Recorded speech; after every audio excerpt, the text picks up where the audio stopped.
قرآن انسیکلوپدیا نیست که ما از وی معلومات‌های علمی را جستجو کنیم. چیزهایی که در قرآن آمده است بسیار چیزهای پریمیتیو و ساده است. به نام الله بخشاینده و مهربان. السلام علیکم و رحمت الله و برکاته. تماشابینان عزیز، دایره تنگی آموزش تنها یک علم به دایره تنگ افکار آمده می رساند. نواری بالا خود به همین گفته ها دلیل است. تحقیر مقدسات اسلام از تنگی سواد است و از جاهلی است. بعضی اهل علم به این گونه مردم و در جهالت آنها عذر نمی دهند. خلاصه بیایید امروز به بعضی سوالهای همین محقق جواب گوییم. در مهمانی ما تحقیقگری علمهای دینی و دنیوی، ختم کرده دانشگاه مدینه منوره سهراب آدریان. چیزی که نوکک ما و شما شنیدیم، قرآن انسیکلوپدیا نیست و خودش همین انسیکلوپدیا چی است؟ بسم الله الرحمن الرحیم. الحمد لله رب العالمین والصلاة والسلام على اشرف الانبیاء والمرسلین نبینا محمد و علی آله و صحبه اجمعین. اما بعد، در این صحبت نسبت قرآن کریم که مقدسترین کتاب الله سبحانه و تعالی هست و کلام پاک الله سبحانه و تعالی هست و نسبت جناب رسول الله صلی الله علیه و سلم که سیدی فرزندان حضرت آدم علیه السلام هستند و پیشوای پیغمبران هستند، حرفهای گفته شده است که از آن بوی کفر و نفاق می آید. اما کلمه انسیکلوپدیا کلمه یونانی بوده به معنای سرچشمه که دارای معلومات‌های معتمد علمی هست. یعنی هر کتابی که معلومات‌های مستند درباره همه یا برخی از موضوعهای دانش بشر جمع آوری شده است و در زبان عربی انسیکلوپدیا را موسوعه می نامند. از کلمه وسع یسع یعنی وسیع، یعنی کتابی که دارای معلومات‌های وسیع هست. و قرآن کریم از انسیکلوپدیا دیده بالاتر است از چند جهت. اولینش این که از جهت شمولیت، غالب کتاب‌های انسیکلوپدیا ها غالبا درباره نوعی از نوع‌های علم میشود، درباره یک فن معین یا درباره یک موضوع معین. و یگان کتاب نیست که مثل قرآن شامل باشد که تمام علوم دین و دنیا را در بر گرفته باشد. الله سبحانه و تعالی در سوره نحل میگوید و نزلنا علیک الکتاب تبیانا لکل شیء. ای پیغمبر صلی الله علیه و سلم، ما قرآن را به تو نازل کردیم. قرآن بیانگری همه چیز است. وقتی که الله سبحانه و تعالی همه چیز میگوید، یعنی تمام چیز واقعا به این سخن شامل می شود.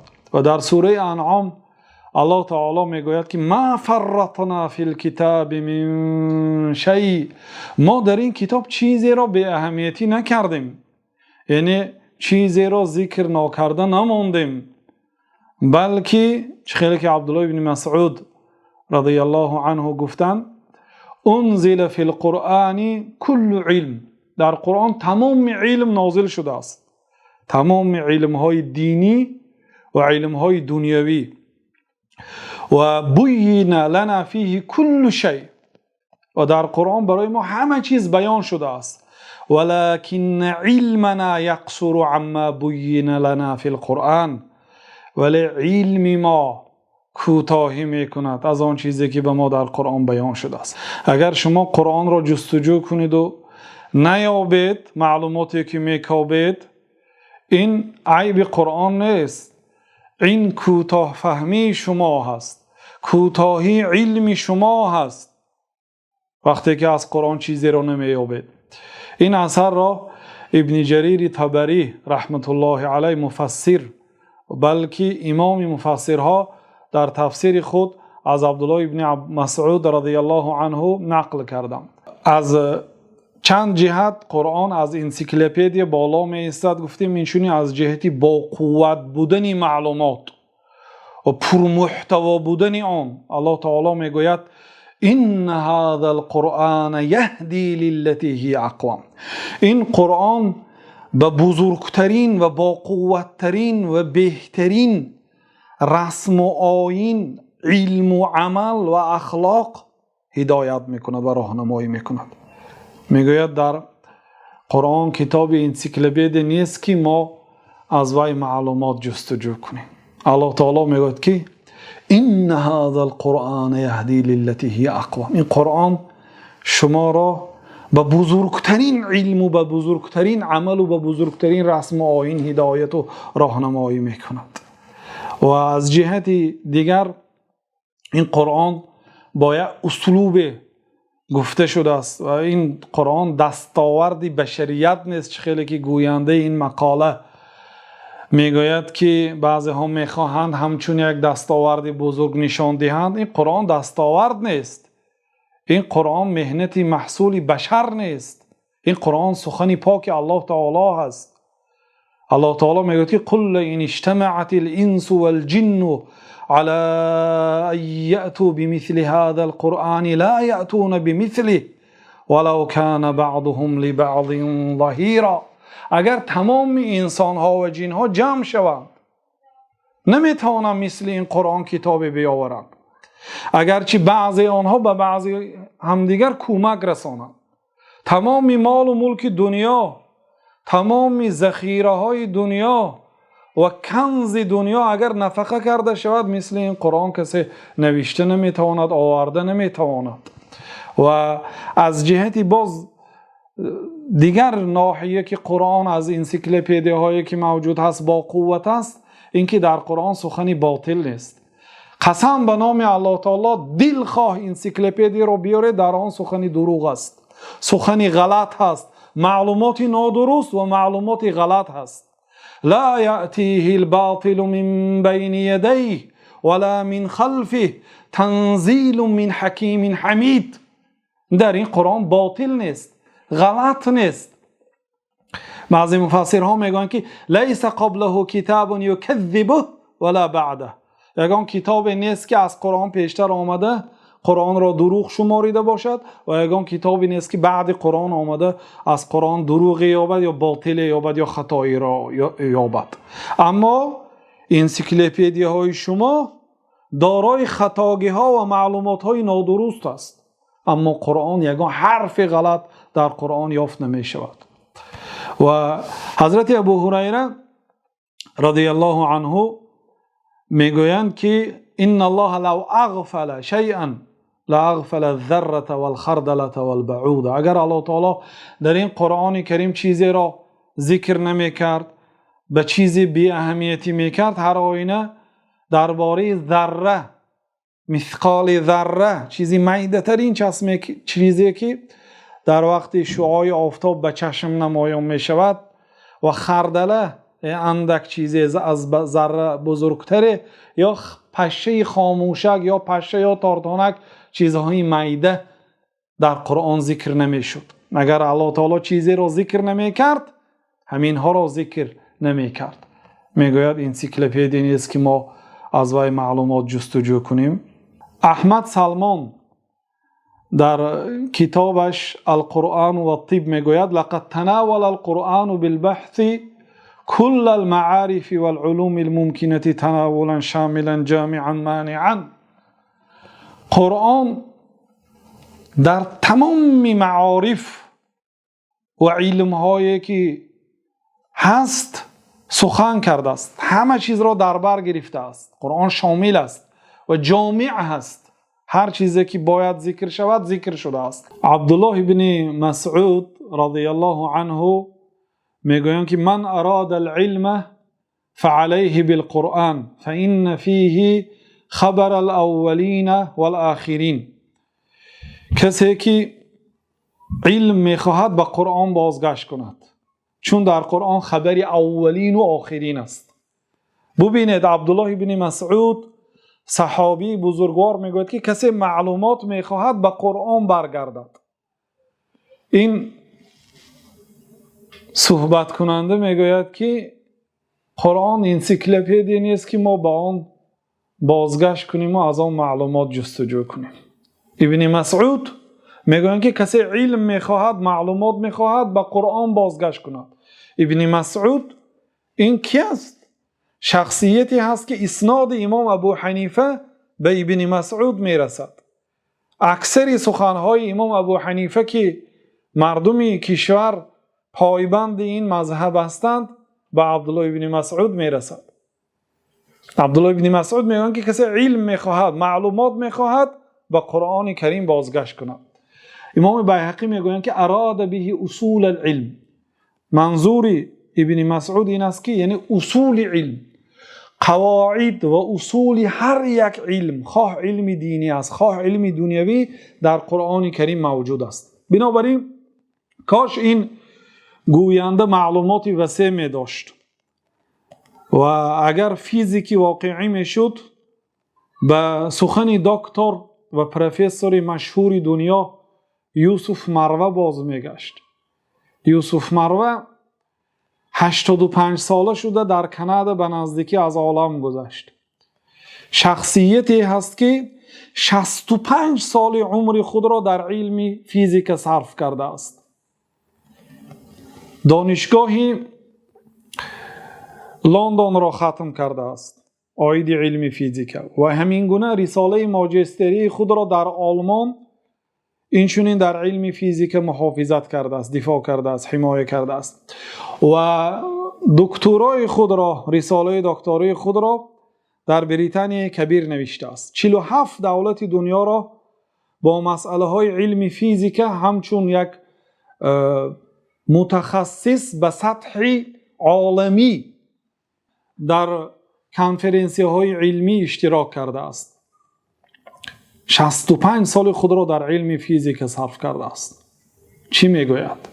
یک کتاب نوشته است، العلوم الطبیعیه فی القرآن الکریم، علم های طبیعی در داخل قرآن کریم، و به این خلاصه رسیده است که 774 آیت قرآن کریم درباره علم های طبیعی، علم های دنیوی صحبت کرده است. از جمله 264 آیت درباره علم فیزیک و 62 آیت درباره علم نظریه نسبیت که شاخه علم فیزیک هست و 100 آیت علم استرونومیه.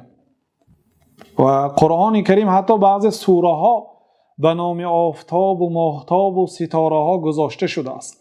و از همه سوگند بسیاری که الله تعالی در قرآن یاد کرده است درباره آسمان و درباره آن مخلوقاتی که در آسمان است. و 73 آیت درباره علم جغرافیا، 61 آیت آیت علم ریاضیات، 36 آیت آیت علم بیولوژیا، 36 آیت آیت علم تاریخ های رویدادهای کیهانی، 29 آیت آیت علم خیمیا، 21 آیت آیت کشاورزی، 20 آیت آیت علم گیولوژیا، 20 آیت آیت علم اقلیم شناسی و 12 آیت آیت زولوژیا، 14 آیت آیت آب شناسی و آیت علم اتم، 5 آیت آنتروپولوژیا علم مردم شناسی، 10 آیت علم کیهان شناسی، 11 آیت. همین گونه این به قول یوسف مروه هست که 774 آیت آیت علم های دنیوی سخن کرده است. لیکن غیری این آیت هایی که مصنف در این کتاب ضخم است، یک مجلد است، اگر شما فیزیک باشد بگیرید خوانید، همه کسبه شما هست. اون شخص یوسف مروه متخصص علم های دینی نیست، متخصص علم فیزیک هست، چون این برداشت کرده است از قرآن کریم. و الله سبحانه و تعالی یک مسئله عادی اگر شما نظر کنید در سوره انعام الله تعالی میگوید که و خلق کل شیء، الله تعالی همه چیز را آفرید. و هو بكل شيء علیم، و الله تعالی به همه چیز علیم است، یعنی دانا هست، بی نهایت دانشمند است. فیزیک یه علم است، اینقدر فیزیک علمی دقیق. این گفته مقصد ثنا به علم فیزیک میگویی، فیزیک چی علمی هست؟ علم هست درباره طبیعت. خلاصه کلام بحث میکنم، درباره طبیعت معلومات میدهد. سوال: طبیعت را کی آفرید؟ اگر اعتراف کنی که طبیعت را الله تعالی آفرید، یعنی دلیل عقلی هست. اصلا اگرچه در قرآن آمده است و در قرآن دلیل های عقلی بسیار است. خلق کل شیء، الله تعالی همه چیز را آفرید. طبیعت را الله تعالی آفرید. زمین را کی آفرید؟ آسمان را کی آفرید؟ آب و هوا را کی آفرید؟ کیهان را کی آفرید؟ آفتاب و ماهتاب و ستاره ها را کی آفرید؟ الله تعالی آفرید. و هو بكل شیء علیم، و الله تعالی به همه چیز علیم هست، یعنی بی نهایت دانشمند است، چون خود آفریده است. خودش که آفریده است، منطقاً هم درست میاد که خودش داناتر و عالمتر است. پس برای چی به کتاب او برنگردیم برای آموختن معلومات های دنیوی؟ حضرت ابوذر غفاری رضی الله عنه چه خیلی که در مسند امام احمد آمده است: لقد توفی رسول الله صلی الله علیه و سلم و ما طائر یطیر بجناحیه فی السماء الا ذکر لنا منه علما. ابوذر غفاری میگویند که پیامبر صلی الله علیه و سلم وفات کردند و حتی درباره آن پرنده‌ای که در آسمان قنات میزند، درباره آن هم به ما معلومات دادند. چیزی نماند که پیامبر علیه السلام برای ما معلومات نداده باشند. چگونه پیامبر صلی الله علیه و سلم به سوال مردم جواب نمی گفتند؟ اولش این که اون حدیث را مشخص میکرد که اون کدام حدیث است. حدیث های صحیح هست در دنیا، حدیث های ضعیف است. علال خصوص در این باره حدیث صحیح کم آمده است. و سپس وقتی که پیامبر صلی الله علیه و سلم به یک سوال جواب نمیگویند، این معنای آن ندارد که پیامبر صلی الله علیه و سلم علم ندارد. پیامبر صلی الله علیه و سلم چه خیلی که در صحیح بخاری آمده است: والله انی لأعلمکم بالله، قسم به نام الله تعالی من عالم ترین شما هستم. پیامبر صلی الله علیه و سلم عالم ترین ما هستند. و این چنین در قرآن کریم چیزهای پریمیتیو و ساده است. پریمیتیو یعنی ابتدایی. این بسیار سخنی غلط است و بسیار سخنی هست که و ظاهرا هم از لحنی گوینده چنین برمی آید که این سخنی تحقیر است نسبت قرآن و سخنی کفر است. قرآن را ساده گفتن. الله تعالی میگوید که الله نزل احسن الحدیث، الله تعالی بهترین سخن را نازل کرد. اون سخنی ابتدایی، سخنی ساده نیست. سخن قرآن کریم سخنهایی هستند که بعضی کافرها با مجرد شنیدن و با مجرد خواندن آن آیت اسلام قبول کردند. کاد قلبی ان یطیش، یکی از کافرها میگوید که وقتی که یه آیتی را از سوره طور شنیدم، قریب که قلب من به آسمان پرواز کند. و این اولین سببی بود که من باعث شد که اسلام قبول کردم. قرآن اگر به کوه نازل شود، کوه را پاره پاره میکند.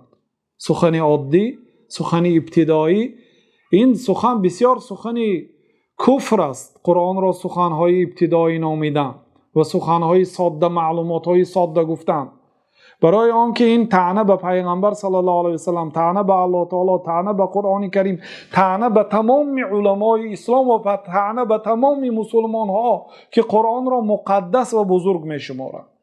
برای چی؟ برای آنکه پیامبر صلی الله علیه و سلم 23 سال قرآن را بیان کرده. وظیفه پیامبر صلی الله علیه و سلم تبلیغ شریعت و بیان کردن قرآن بود. بیان کردن و وسیع‌تر فهماندن مجملات قرآن بود. و علما هم هزارها، صدها هزار عالم در طول تاریخ عمر خود را به بیان قرآن بخشیدند. وقتی که ما میگوییم که قرآن معلومات های ابتدایی دارد، و معلومات های ساده دارد، یعنی همین معلومات ساده را 70 سال و 80 سال علما برای فهمیدن همین عمر صرف کردن. یعنی در صحیح بخاری آمده است که ابو سعید خدری رضی الله عنه میگوید که کان ابو بکر اعلمنا، ابو بکر عالم ترین ما بود میگوید. و این گپ امام بخاری رحمت الله علیه در صحیح بخاری نقل کرده و صحیح بخاری کتابی هست که امام بخاری عمر خود را برای آن صرف کردن، در مدت 16 سال تصنیف کردن و کتابشون بعد قرآن میسه در دنیا، بزرگترین کتاب است. در همین کتاب میارن که ابو سعید خدری میگوید که ابو بکر عالم ترین ما بود. اگر ابو بکر عالم ترین مسلمان ها باشد، وقتی که درباره آیت، بلکه درباره کلمه از آیت، از کلمه ابن پرسیده می شود، خیلی که ابراهیم تیمی میگوید که سئل ابو بکر صدیق رضی الله عنه عن تفسیر الفاکهه، از باره یک میوه پرسیده شد، یک کلمه که به کلمه اب آمده است در قرآن. حضرت ابو بکر گفتن من نمیدانم. وقتی که دوباره پرسیده شدن گفتن که ای سماء تظلنی و ای ارض تقلنی اذا قلت فی کلام الله ما لا اعلم، کدام آسمان مرا سایه می کند، کدام زمین مرا می بردارد وقتی که در آیتی از کلام پروردگارم بدون علم سخن می کنم، بی سوادانه بی علم اگر من سخن کنم. گفتم ندانستن. بعد این حضرت عمر هم از همین آیت پرسیده شدن، جواب نگفتن، نمیدانستن، با وجود عالم ترین شخصیت ها بودن. مگر اگر قرآن عبارت از معلومات های ابتدایی و اولین درجه ساده باشد، اینقدر بزرگان عمر خود را صرف کردند، اینقدر بزرگان وقت خود را صرف کردند و فقط با ابتدایی مشغول شدند، درس های ابتدایی را در صنف 1 و 2 میخوانند. ساده هست، عادی هست. نخواد انسان 80 سال 90 سال عمر خود را درباره معلومات ابتدایی خواند و باز به یک علم را جمع آوری کردن نتواند. این قرآن بحری هست، این علم شریعت بحری هست که ساحل ندارد. این قرآن کریم دارای علم سیاست، علم اقتصادیات، تمام علم ها را که در یک موضوع علاهیده می شود بیان کنیم ذکر کرده است. این قرآن نخواد معلومات ابتدایی بشه. واقعا این سخن بی نهایت خطیر است و سخن کفر است اگر با نیت تحقیر گفته باشد و واقعا ظاهر لحنش دلالت به آن میکند که با نیت تحقیر گفتگی است. الله اعلم. و بعض علما رحمت الله علیهم میگویند که ما اسر عبد فی قلبه سریرة الا اظهرها الله فی فلتات لسانه. یگان انسان در قلبش یا سخنی را پنهان نمی کند یا اعتقادی را پنهان نمی کند مگر الله تعالی در لغزش های زبانش او را بیرون می برارد. یعنی انسان در دلش کفر را پنهان کند یا نفاق را پنهان کند، الله تعالی همین خیل می کند که از زبانش صدا می دهد. بنابراین آن چیزی که از زبان این بنده صدا داد واقعا سخنهای کفر بود، علل خصوص نسبت پیامبر صلی الله علیه و سلم هم که عیب پیامبر صلی الله علیه و سلم به علمی. کسی اگر پیامبر صلی الله علیه و سلم را عیب کند او کافر است. علما رحمت الله علیهم میگویند که خیلی که قاضی عیاض میگوید جمیع من سب النبی صلی الله علیه و سلم او عابه، کسی که تمام شخصیت هایی که پیامبر صلی الله علیه و سلم را حقارت کرده است، دشنام داده است یا عیب کرده است. عیب کردن یعنی شرط نه که یک انسان حقارت و دشنام کوچگی کند، لیکن در ضمن کلامش عیب کند. وقتی که پیامبر صلی الله علیه و سلم را بی سواد میگویی، به سوال جواب گفتن نمیتونستن میگویی، این عیب کردن پیامبر صلی الله علیه و سلم با بی سوادی و با بی علمی یا کم سوادی هست. و این عیب میگن که کسی که پیامبر صلی الله علیه و سلم را حقارت کند او عابه، یا اینکه عیب کند، او الحق به نقصا، یا اینکه به پیامبر صلی الله علیه و سلم یک کمبودی را چسباند در نفسشان یا در نسبشان یا در دینشان یا در خصلتی از خصلت‌هایشان او کافر می شود. و از همه بزرگترین فضیلتی که انسان با آن ذکر کرده می شود این علم است. خیلی که شیخ الاسلام رحمت الله علیه میگویند که رأس الفضائل العلم، رأس فضیلت علم است، سردار فضیلت علم است. وقتی که یک شخص را بیسواد میگوییم، علم ندارد، میگیم به سوال جواب گفته نتوانست، میگوییم ما عیب کردیم.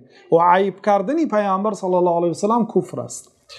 و ابن المنذر رحمت الله علیه میگویند که اجمع اهل العلم على ان من سب النبی صلی الله علیه و سلم یقتل. تمام علما اجماع کردند که کسی که اگر پیامبر صلی الله علیه و سلم را حقارت کند او کشته میشد، حکمش قتل است. برای چی؟ برای اینکه کافر شد. و دشنام دادن پیامبر صلی الله علیه و سلم شرط نه که با لفظهای قبیح باشد. انا همین سخن کفایه است. عیب کردن پیامبر صلی الله علیه و سلم، ذکر کردن پیامبر صلی الله علیه و سلم با یک سخنی که نسبت پیامبر صلی الله علیه و سلم تنقص است، یعنی پیامبر صلی الله علیه و سلم را با صفت نقص، بیسوادی این صفت نقص است نسبت پیامبر صلی الله علیه و سلم، این کفر است. بنابراین با این یک دو سخنی که این بنده الله تعالی نسبت قرآن کریم، نسبت پیغمبری بزرگوار که مسلمان ها به رای این پیامبر علیه السلام جان خود و جان پدر و مادر خود را فدا میکنند، یعنی این سخن کفر است واقعا. و با چنین سخنها یعنی قرآن کریم مرتبه آن و مرتبه جناب پیامبر صلی الله علیه و سلم پایان نمی شود. کی شود دریا ز پوزی سگ نجیس، کی شود خورشید از پف منتمیز. با یک دهن آبی پلیدی سکی به دریا دهن میکند، آبی دریا که آب عظیم است و آب شیرین و فراوان و جاری هست نجاست نمی شود. و با پوف آفتاب را خاموش کرده نمی شود. و این دین مقدس اسلام و سنتی الله سبحانه و تعالی در این دنیا این است که در هر عصر و زمانه شخصیت های پیدا می شوند که در حق قرآن، در حق الله تعالی، در حق پیامبر صلی الله علیه و سلم چنین سخنهای بیجا و سخنهای ناسزا می گویند. ولی این سخنها به بزرگی قرآن و بزرگی پیامبر صلی الله علیه و سلم تأثیر نمی رساند. الله سبحانه و تعالی را پرسان هستیم که ما و شما را برای راست هدایت فرماید و از این دنیا مسلمان واقعی وفات کردن را نصیب روزی گرداند و این گوینده را هدایت برای راست بفرماید. والله اعلم و صلی الله و سلم علی نبینا محمد و علی آله و صحبه اجمعین. ما نیز در آخر دعا میکنیم که ما و شما تماشابینان گرامی و از جمله آنهایی که از نادانی بعضی سخنها را میگویند هدایت یافته باشند و دعا میکنیم که از نفرانی باشیم که در قطار راه یافتگان باشند. تا بخوری های دیگر خان آباد و سربلند باشد. و السلام علیکم و رحمت الله و برکاته.